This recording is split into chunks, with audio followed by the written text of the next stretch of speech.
Assalamualaikum warahmatullahi wabarakatuh. Kami dari kelompok 5 Profesi Keguruan PGSD kelas C Universitas Jember akan menyampaikan hasil diskusi kelompok kami, yaitu tentang memahami manajemen pendidikan di sekolah sebagai tugas profesional kepala sekolah dengan dosen pengampu Ibu Nindya Nurdiana Sari, SPD MPD. Sebelumnya, perkenalkan terlebih dahulu anggota dari kelompok 5. Pertama, saya Rita Dwi Lestari, teman saya Dwi Agustia Hidayati Nahdia, Putri Suci Wulandari, dan Regita Dia Amanda. Adapun materi yang akan disampaikan pada kesempatan kali ini yaitu ada 4. Pertama, konsep dasar manajemen pendidikan. Kedua, tujuan manajemen pendidikan sekolah. Ketiga, ruang lingkup manajemen pendidikan sekolah. Dan keempat, fungsi manajemen pendidikan di sekolah. Baik, saya Ita Dilestari NIM 223 akan menjelaskan materi tentang konsep dasar manajemen pendidikan. Seperti yang kita ketahui bahwa manajemen pendidikan ini terdiri dari 2 kata. Yang pertama manajemen dan kedua pendidikan. Manajemen sendiri berasal dari bahasa Latin dari kata manus yang berarti tangan dan leger yang berarti melakukan.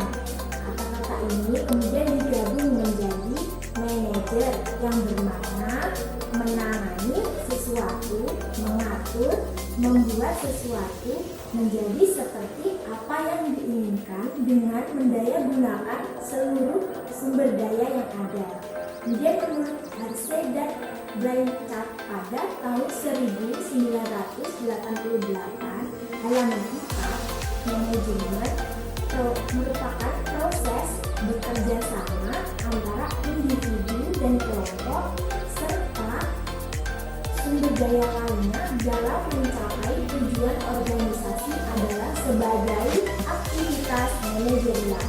Kesimpulannya, manajemen merupakan ilmu dan seni dalam mengatur, mengendalikan, mengkomunikasikan, dan memanfaatkan semua sumber daya yang ada dalam organisasi dengan memanfaatkan fungsi manajemen agar organisasi dapat mencapai tujuan secara efektif dan efisien. Selanjutnya adalah pengertian pendidikan.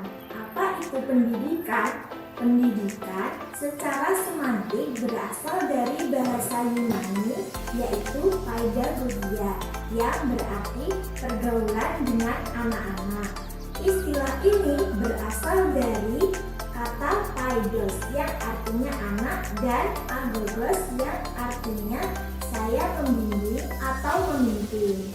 Dalam perspektif keindonesiaan, pengertian, fungsi, tujuan dari pendidikan ini dirumuskan dalam Undang-Undang Sistem Pendidikan Nasional Nomor 20 Tahun 2003 Pasal 1 dan 3. Nah, salah satu berbunyi, pendidikan adalah usaha sadar dan terencana untuk mewujudkan suasana belajar dan proses pembelajaran agar peserta didik secara aktif mengembangkan potensi dirinya untuk memiliki kekuatan spiritual keagamaan, pengendalian diri, kepribadian, kecerdasan, dan akhlak mulia serta keterampilan yang diperlukan dirinya dalam masyarakat, bangsa, dan negara. Setelah kita mengetahui satu persatu pengertian dari manajemen dan pendidikan, selanjutnya kita akan membahas pengertian manajemen pendidikan. Nah, menurut Nawawi pada tahun 1983 halaman 11 mengemukakan bahwa manajemen pendidikan adalah ilmu terapan dalam bidang pendidikan yang merupakan rangkaian kegiatan atau keseluruhan proses pengendalian usaha kerjasama sejumlah orang untuk mencapai tujuan pendidikan secara berencana dan sistematis yang diselenggarakan di lingkungan tertentu, terutama lembaga pendidikan formal. Jadi dapat disimpulkan di sini, manajemen pendidikan adalah kegiatan sekelompok orang yang tergabung dalam organisasi pendidikan guna merangkai sebuah program pendidikan sehingga program tersebut bisa terarah dan tercapai tujuannya. Selanjutnya, saya akan menjelaskan tentang materi yang kedua, yaitu tujuan manajemen pendidikan sekolah. Sebelumnya, perkenalkan, nama saya Putri Suci Wulandari, NIM 171. Tujuan manajemen pendidikan sekolah. Tujuan manajemen pendidikan sekolah erat sekali hubungannya dengan tujuan pendidikan secara umum. Karena manajemen pendidikan sekolah pada hakikatnya merupakan alat untuk mencapai tujuan pendidikan secara optimal. Adapun tujuan pendidikan nasional yaitu untuk mengembangkan potensi yang dimiliki oleh peserta didik agar menjadi manusia yang beriman dan bertakwa kepada Tuhan Yang Maha Esa, berakhlak mulia, sehat, berilmu, cakap, kreatif, mandiri, dan menjadi warga negara yang demokratis serta bertanggung jawab. Adapun tujuan manajemen pendidikan sekolah menurut Karniadin dan Macali tahun 2012 halaman 125 yaitu antara lain yang pertama, terwujudnya suasana belajar dan proses pembelajaran yang aktif, inovatif, kreatif, efektif, dan menyenangkan atau biasa kita sebut dengan PAIKEM. Yang kedua, yaitu terciptanya peserta didik yang aktif mengembangkan potensi dirinya untuk memiliki kekuatan spiritual keagamaan, pengendalian diri, kepribadian, kecerdasan, akhlak mulia, serta keterampilan yang diperlukan dirinya, masyarakat, bangsa, dan negara. Yang ketiga, terpenuhinya salah satu dari 4 kompetensi tenaga pendidik dan tenaga kependidikan. Yang keempat, yaitu tercapainya tujuan pendidikan secara efektif dan efisien. Yang kelima, terbekalinya tenaga kependidikan dan dengan teori tentang proses dan tugas administrasi pendidikan. Yang keenam, teratasinya masalah mutu pendidikan. Dan yang terakhir, yang ketujuh, yaitu terciptanya perencanaan pendidikan yang merata, bermutu, relevan, dan akuntabel, serta meningkatkan citra pendidikan yang positif. Baik, nama saya Dwi Agustia Hidayati Nadia, NIM 4162 akan menjelaskan tentang ruang lingkup manajemen pendidikan di sekolah. Menurut Baharudin, 2010 ruang lingkup manajemen pendidikan di sekolah ada 8 poin. Yang pertama yaitu manajemen kurikulum. Manajemen kurikulum ini merupakan sistem pengolahan atau penataan manajemen kurikulum secara kooperatif, komprehensif, dan sistematik guna untuk mewujudkan dan tercapainya tujuan kurikulum. Yang kedua merupakan manajemen personalia. Manajemen personalia ini merupakan serangkaian proses kerja sama mulai dari perencanaan hingga pengawasan dengan menggunakan sumber daya secara efektif dan efisien. Yang ketiga merupakan manajemen peserta didik. Manajemen peserta didik ini merupakan upaya penataan peserta didik mulai dari masuk sekolah hingga lulus di sekolah dengan cara memberikan layanan sebaik mungkin pada peserta didik tersebut. Yang keempat merupakan manajemen sarana dan prasarana. Manajemen sarana dan prasarana ini merupakan kegiatan mengatur dan mengelola sarana dan prasarana pendidikan secara efektif dan koefisien. Yang kelima merupakan manajemen keuangan. Manajemen keuangan ini merupakan kegiatan perencanaan, pelaksanaan, dan evaluasi serta tanggung jawab pengolahan dana secara transparan.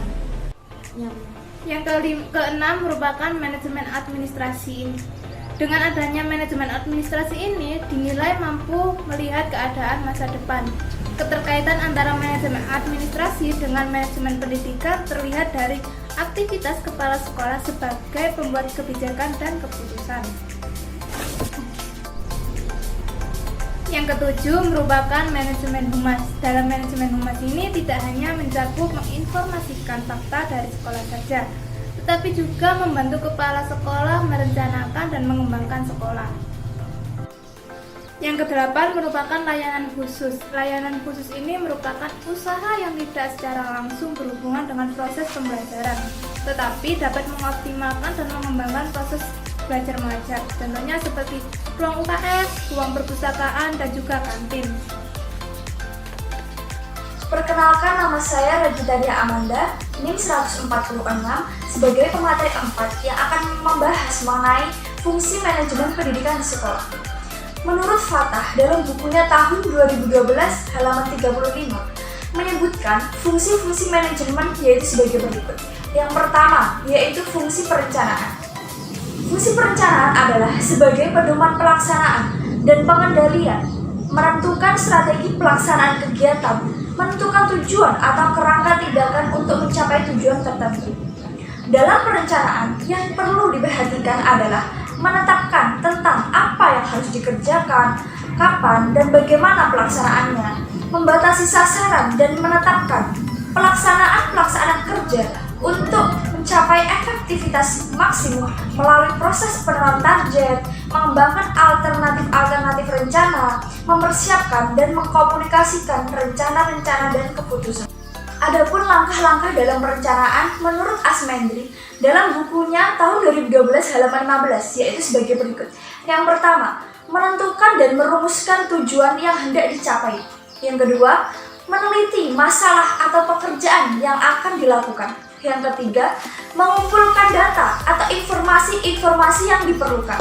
Yang kelima, menentukan tahap-tahap atau rangkaian tindakan. Dan yang terakhir, merumuskan bagaimana masalah-masalah itu akan dipecahkan dan bagaimana pekerjaan itu akan diselesaikan. Adapun syarat-syarat pelaksanaannya. Yang pertama, perencanaan harus didasarkan pada tujuan yang jelas. Yang kedua, bersifat sederhana, realistis, dan praktis. Yang ketiga, terinci, memuat segala uraian serta klasifikasi kegiatan dan rangkaian tindakan sehingga mudah dipedomani dan dijalankan. Yang keempat, memiliki fleksibilitas sehingga mudah disesuaikan dengan kebutuhan serta kondisi dan situasi sewaktu-waktu.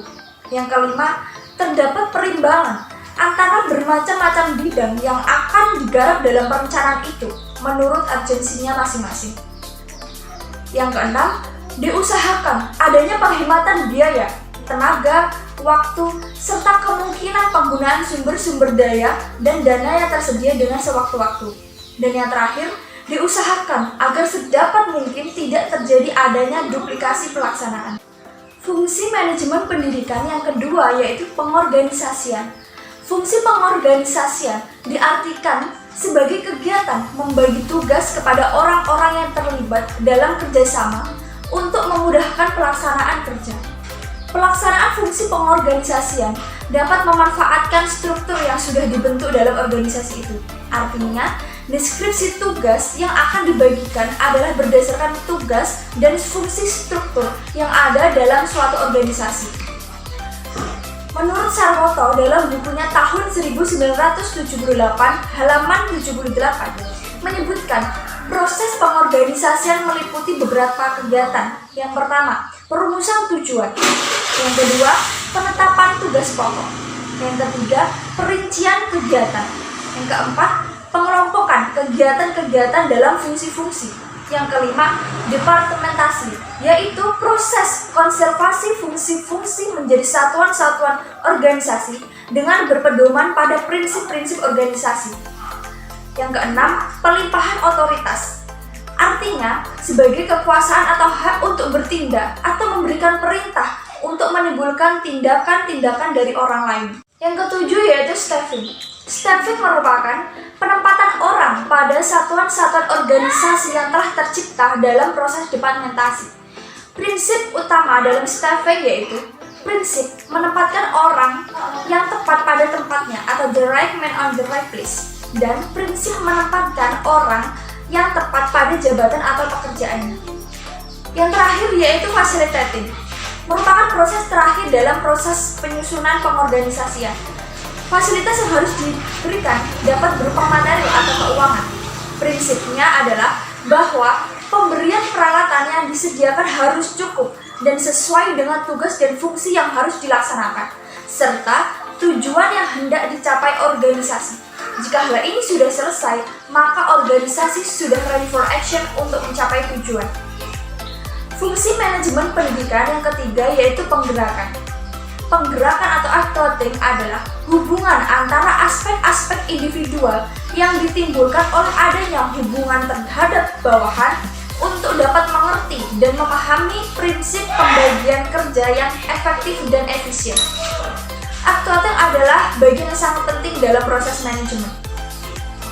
Terry menyatakan bahwa sukses dalam manajemen sebagian dipengaruhi oleh beberapa hal berikut ini. Yang pertama, menambatkan orang-orang yang cakap. Yang kedua yaitu mengatakan kepada mereka apa yang hendak dicapai dan bagaimana cara mengerjakan apa yang kita inginkan. Yang ketiga, memberikan otoritas kepada mereka. Dan yang terakhir yaitu menginspirasi mereka dengan kepercayaan untuk mencapai sasaran. Fungsi manajemen pendidikan yang keempat yaitu pengawasan. Pengawasan adalah proses penentuan apa yang dicapai, berkaitan dengan standar apa yang sedang dihasilkan, penilaian pelaksanaan atau performansi, serta bila mana perlu diambil tindakan korektif. Tujuan pengawasan menurut konsep sistem adalah membantu mempertahankan hasil atau output yang sesuai dengan syarat-syarat sistem. Menurut Manulang, dalam bukunya tahun 1987, halaman 183, agar kegiatan pengawasan berjalan efektif dapat dilakukan melalui 3 tahapan kegiatan. Yang pertama, tahapan penetapan alat pengukur atau standar. Yang kedua, tahapan mengadakan penilaian. Dan yang terakhir yaitu mengadakan tindakan perbaikan.